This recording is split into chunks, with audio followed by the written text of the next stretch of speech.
இதுதான் அழகில் மயங்கிறதா? ஒரு மனிதன் வந்து அழகை ரசிக்கிறதுல எப்போதுமே ரொம்ப முக்கியத்துவம் கொடுப்பார்கள் மனிதர்கள் எப்பொழுதுமே. ஒவ்வொரு காலகட்டங்களில் ஒன்று ஒன்று ரசிக்கலாம். ஒரு வயசில் பார்த்தீங்கன்னா மனிதன் எப்பொழுதுமே கிடைக்கிறதெல்லாம் ரசிப்பான். ஆஹா என்ன ஒரு அழகுடா, ஆஹா என்ன ஒரு அழகுடான்னு சொல்லி ஒரு வயசில் கிடைக்கிறதெல்லாம் ரசிப்பான். அடுத்து கொஞ்ச நாள் கழித்து பார்த்தீங்கன்னா அழகான சிந்தனைகளை ரசிக்க ஆரம்பிப்பான். அடுத்தவங்களுக்கு உதவி செய்யணும், அடுத்தவங்களுக்கு நல்லது செய்யணும், அடுத்தவங்களுக்கு கை கொடுத்து தூக்கணும், அடுத்தவங்க வாழ்க்கை நல்லா இருக்கணுங்கிற அந்த அழகான சிந்தனையை ஒரு வயசில் ரசிக்க ஆரம்பிப்போம். அடுத்து இன்னொரு வயசில் பார்த்தீங்கன்னா அழகான செயல்களை ரசிக்க ஆரம்பிப்போம். அதாவது சிலர்லாம் பார்த்தீங்களா அழகான செயல்கள் செய்வாங்க, சில மனுஷங்களை முன்னேற்றி விடுவாங்க, அடுத்தவங்களை ஒரு உயர்ந்த நிலைக்கு கூட்டு போவாங்க, அடுத்தவங்களுக்கு வேலை வாங்கி கொடுப்பாங்க, அடுத்தவங்களுக்கு உதவி செய்வாங்க.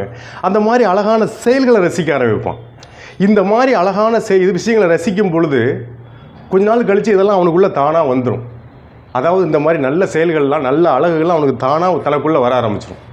அதாவது எந்த மனிதன் அழகை ரசிக்கிறான், எந்த மனிதன் அழகான சிந்தனையை ரசிக்கிறானோ, எந்த மனிதன் அழகான செயல்களை ரசிக்கிறானோ அந்த மனிதனுடைய வாழ்க்கையும் அழகாக மாறுது. இது கதை அல்ல, நிஜம். மீண்டும் சந்திப்போம்.